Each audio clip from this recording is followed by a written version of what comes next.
Before we begin our study of the Declaration of Independence and other founding documents of the United States of America, it's important that we understand the ideals of the Age of Enlightenment. The Age of Enlightenment occurred between 1685 and 1815. During this time period, thoughts and reasons began to be based upon reason. In this way, free speech, individualism, and tolerance for other ways of life became very important. Rather than believing that things should be done the way they always have been, in the traditional manner, people began to believe that they could have a better life if they made logical decisions, rather than ones based on superstition or tradition. In this way, logic and rationality took place of tradition and superstition. Politics also began to be influenced by the Age of Enlightenment. Strong feelings of nationalism began to take place in many countries.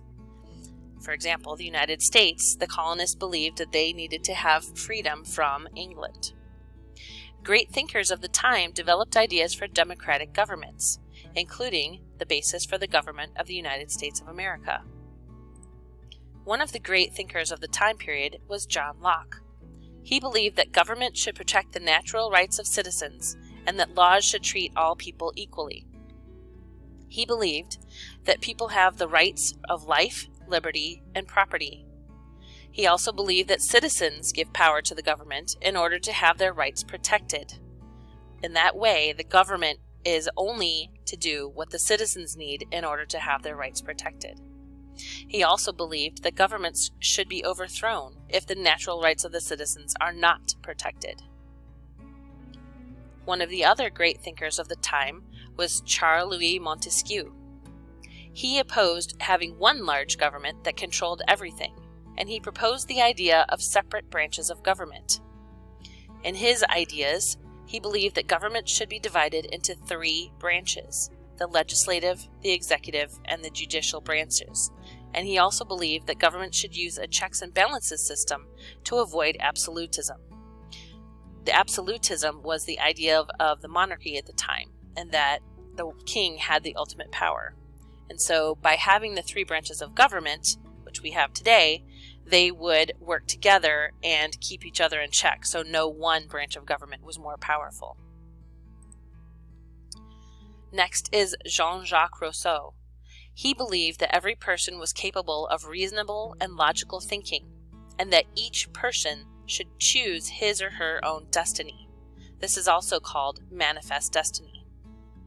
In this, Rousseau believed that citizens enter into a social contract with government leaders. Government should govern based on the will of the majority. This means that the people decide what the government should be focused on, what the important ideas are of the time, and the government should do this in support of their citizens. Finally, we have Voltaire. Voltaire believed in each individual's civil liberties, including free speech and the freedom of religion. Voltaire believed that citizens should have the right to freedom of speech without censorship, and they should have the right of freedom of religion with no religious persecution.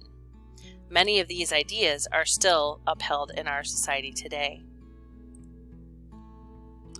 During the Age of Enlightenment, citizens began to demand more. The colonists of the United States of America, while it was still under English control, wanted to create their own country and remove their European rulers. Governments began to adopt ideas like natural rights, elections of government officials, and the protection of civil liberties. All of these are protected of our human rights. For the United States connection, during this time period, the American colonies were very upset with the lack of representation and oppressive taxes. The Declaration of Independence was created, and it was focused on the right to life, liberty, and the pursuit of happiness. It was founded with the belief that all men are created equal, and that citizens have the right to overthrow an unjust government. All of these ideals were focused on the Age of Enlightenment. During this time period, the United States colonists also began to create the Constitution and the Bill of Rights. The Constitution used the ideas of popular sovereignty, which meant that the citizens vote for the government rulers, not that they were imposed upon them. It also created a new three-branch government, which comprised of the executive, the legislative, and the judicial. They also incorporated the use of checks and balances so that not one piece of government was more powerful than the other. And they created the Bill of Rights, which protects the rights of free speech, religion, press, and assembly, which we still hold dear today. As we're studying the founding documents for the United States of America, including the Declaration of Independence, the Constitution, and the Bill of Rights, please pay attention to how the ideals of the Age of Enlightenment were important to creation of these documents.